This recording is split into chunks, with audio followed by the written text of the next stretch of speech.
एक राजा था, बहुत प्रभावशाली, बुद्धि और वैभव से संपन्न। आसपास के राजा भी समय समय पर उससे परामर्श लिया करते थे। एक दिन राजा अपनी शैया पर लेटे लेटे सोचने लगा, मैं कितना भाग्यशाली हूँ, कितना विशाल है मेरा परिवार, कितना समृद्ध है मेरा अनंतपुर, कितनी मजबूत है मेरी सेना, कितना बड़ा है मेरा राजकोष। ओह, मेरे खजाने के सामने कुबेर के खजाने की क्या विसात। मेरे राजनिवास की शोभा देखकर अप्सराएं भी ईर्ष्या करती होंगी। मेरा हर वचन आदेश होता है। राजा कवि हृदय था और संस्कृत का विद्वान था। अपने भावों को काव्य शब्दों में पिरोना शुरू कर दिया। 3 लाइन बन गई, चौथी लाइन नहीं बन पा रही थी। राजा अपनी उन्हीं 3 लाइनों को बार बार गुनगुना रहा था, जिनका अर्थ था, मेरी चित्त आकर्षक रानियां हैं, अनुकूल स्वजन वर्ग है, श्रेष्ठ कुटुंबी जन है, कर्मकार विनम्र और आज्ञापालक है, हाथी घोड़ों के रूप में विशाल सेना है। लेकिन बार बार गुनगुनाने पर भी चौथी लाइन बन नहीं रही थी। संयोग की बात है कि उसी रात एक चोर राजमहल में चोरी करने के लिए आया था। मौका पाकर वह राजा के शयन कक्ष में घुस गया और पलंग के नीचे दुबक कर बैठ गया। चोर भी संस्कृत भाषा का विद्वान और कवि था। राजा द्वारा गुनगुनाए जाने वाले श्लोक के 3 चरण चोर ने सुन लिए। राजा चौथी लाइन नहीं बना पा रहे थे, यह भी चोर समझ गया था। अनेकों बार 3 लाइनों को सुनकर उस चोर का कवि मन उसे पूरा करने के लिए मचलने लगा। वह भूल गया कि वह चोर है और राजा के कक्ष में चोरी करने घुसा है।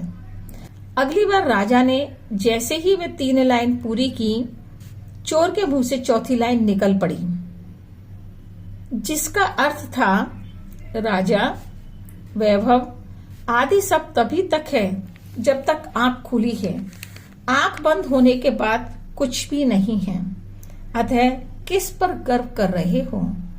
चोर की इस पंक्ति ने राजा की आंखें खोल दी। उसे सम्यक दृष्टि मिल गई। राजा चारों ओर विस्फारित नेत्रों से देखने लगा। ऐसी ज्ञान की बात किसने कही, कैसे कही? उसने आवाज दी, पलंग के नीचे जो भी है वह मेरे सामने उपस्थित हो। चोर सामने आकर खड़ा हो गया, फिर हाथ जोड़कर राजा से बोला, हे राजन, मैं आया तो चोरी करने था, पर आपके द्वारा पढ़ा जा रहा श्लोक सुनकर यह भूल गया कि मैं चोर हूं। मेरा काव्य प्रेम उमड़ पड़ा और मैं चौथे चरण की पूर्ति करने का दुस्साहस कर बैठा। हे राजन, मैं अपराधी हूं, मुझे क्षमा कर दें।